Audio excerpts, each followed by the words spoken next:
5% of our population are our innovators. The next 13.5% of our population are our early adopters. The next 34% are your early majority, your late majority, and your laggards. The only reason these people buy touch-tone phones is because you can't buy rotary phones anymore. We all sit at various places at various times on the scale, but what the law of diffusion of innovation tells us is that if you want mass market success or mass market acceptance of an idea, you cannot have it until you achieve this tipping point between 15 and 18% market penetration, and then the system tips. And I love asking businesses, what's your conversion on new business? And they love to tell you, oh, it's about 10%, proudly. Well, you can trip over 10% of the customers. We all have about 10% who just get it. That's how we describe them, right? That's like that gut feeling, oh, they just get it. The problem is, how do you find the ones that just get it before you're doing business with them versus the ones who don't get it? So it's this here, this little gap, that you have to close, as Geoffrey Moore calls it, crossing the chasm.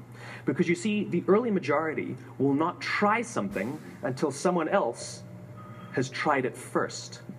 And these guys, the innovators and the early adopters, they're comfortable making those gut decisions. They're more comfortable making those intuitive decisions that are driven by what they believe about the world, and not just what product is available. These are the people who stood online for 6 hours to buy an iPhone when they first came out, when you could have just walked into the store the next week and bought one off the shelf.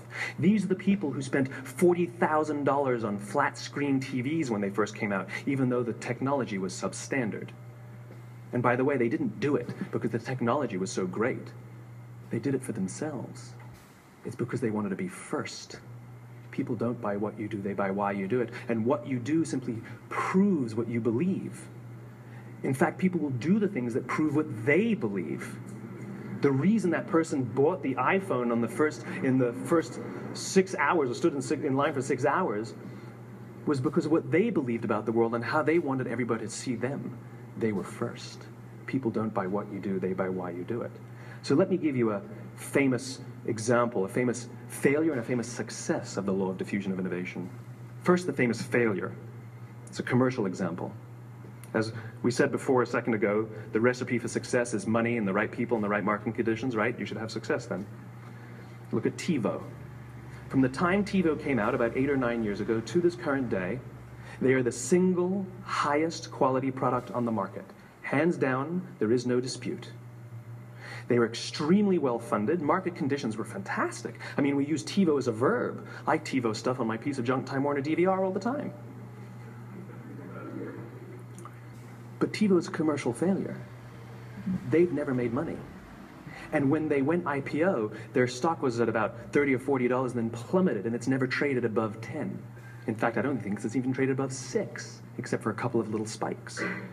Because you see, when TiVo launched their product, they told us all what they had. They said, we have a product that pauses live TV, skips commercials, rewinds live TV, and memorizes your viewing habits without you even asking. And the cynical majority said, we don't believe you, we don't need it, we don't like it, you're scaring us.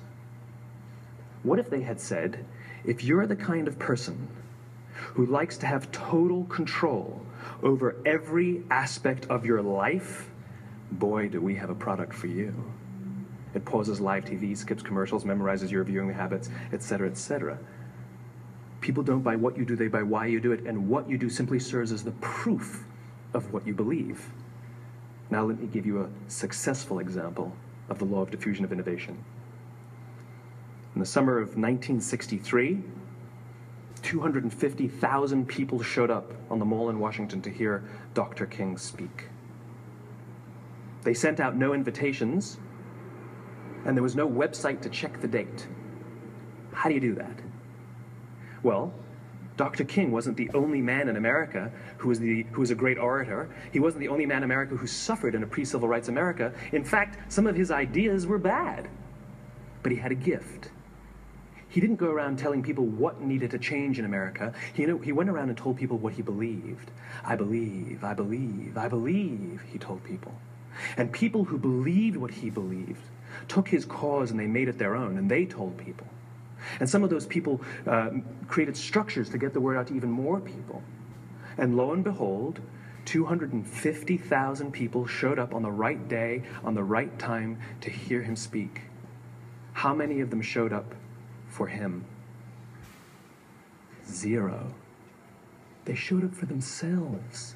It's what they believed about America that got them to travel on a bus for 8 hours to stand in the sun in Washington in the middle of August.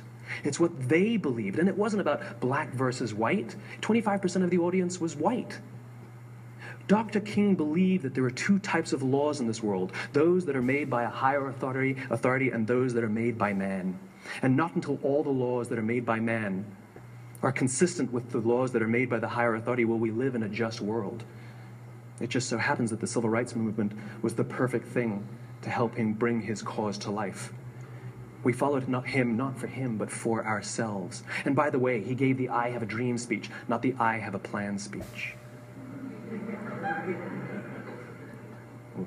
Listen to politicians now with their comprehensive 12-point plans. They're not inspiring anybody. Because there are leaders and there are those who lead. Leaders hold a position of power or authority, but those who lead inspire us. Whether they're individuals or organizations, we follow those who lead, not because we have to, but because we want to. We follow those who lead, not for them, but for ourselves. And it's those who start with why that have the ability to inspire those around them or find others who inspire them. Thank you very much.